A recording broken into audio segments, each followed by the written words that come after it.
Ano nga ba ang ginagawa naming mga fine arts student? Ipapakita ko sa inyo ngayon kung anong gagawin namin sa isang major na subject.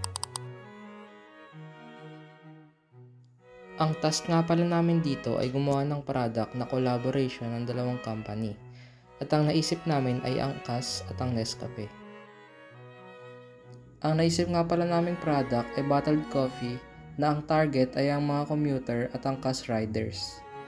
At bilang graphic designer na yung aming grupo, gumawa ako ng mockup nito sa Blender.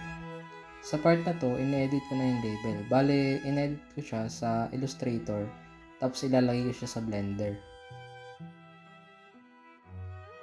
Dito naman, naghanap ako ng logo ng Nescafe. Bale, gagawin ko dito, i-emboss ko yung cup na may logo ng Nescafe. Tapos konting adjust lang.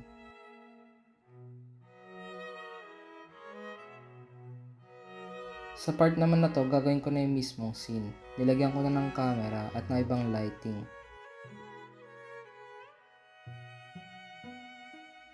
Yan, i-render ko na siya. Bale, transparent nga pala to para ma-edit ko pa yung background. So, ito na nga pala ang final render. Salamat sa panonood. Bye-bye!